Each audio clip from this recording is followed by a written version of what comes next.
महाराज परीक्षित और श्रील सुखदेव गोस्वामी की अद्भुत कथा।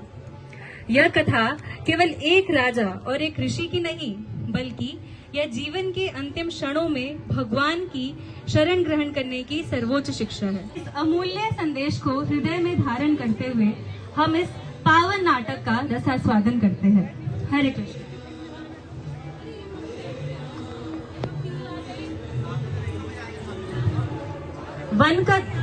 वन का दृश्य, पक्षियों की आवाज। राजा परीक्षित थके हुए प्रवेश करते हैं। राजा परीक्षित, अर्जुन के पौत्र और धर्म के रक्षक, एक दिन शिकार करते हुए वन में पहुंचे। वो अत्यंत थके, भूखे और प्यासे थे। मेरे को बहुत लग रहा है, वहां जाके देखता हूँ। वह शमीक ऋषि के पास जाते हैं जो ध्यान में लीन है। हे महर्षि, मैं बहुत थक गया हूँ। मैं प्यास से बहुत ही व्याकुल हो रहा हूँ। कृपया मुझे पानी दे। हे महर्षि, मुझे पानी दे। महर्षि।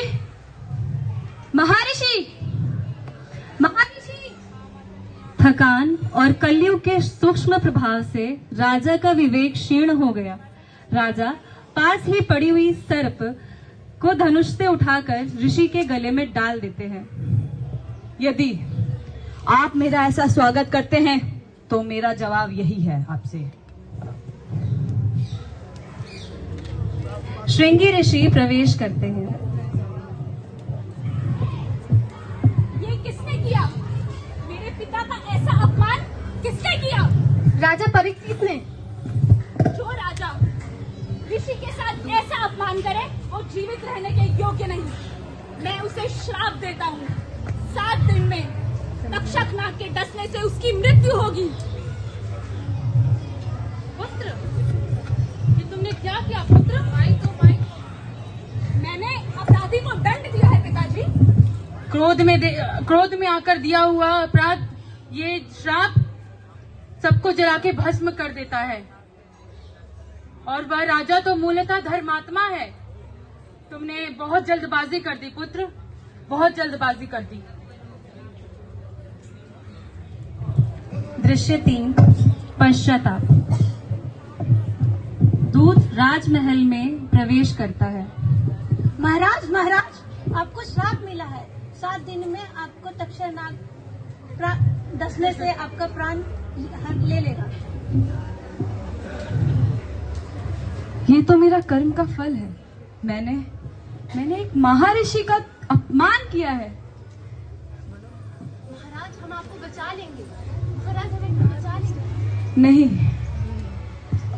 कोई भी अपने प्राण को कैसे कोई बचा सकता है? कोई मृत्यु को नहीं टाल सकता। मैं तो सत्य का खोज करूंगा। मुझे नहीं चाहिए ये राजावंश। मैं तो सत्य का खोज करूंगा। राजा राजमहल को त्यागता है और शेष समय आत्म कल्याण में लगाता है। गंगा तट का दृश्य। अनेक ऋषि बैठे हैं। राजा परीक्षित गंगा के तट पर उपवास करने बैठ गए।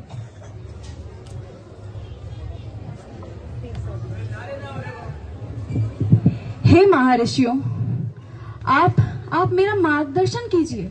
कृपया मुझे बताइए कि अंत समय में हमें क्या सुनना चाहिए, क्या स्मरण करना चाहिए और क्या करना चाहिए।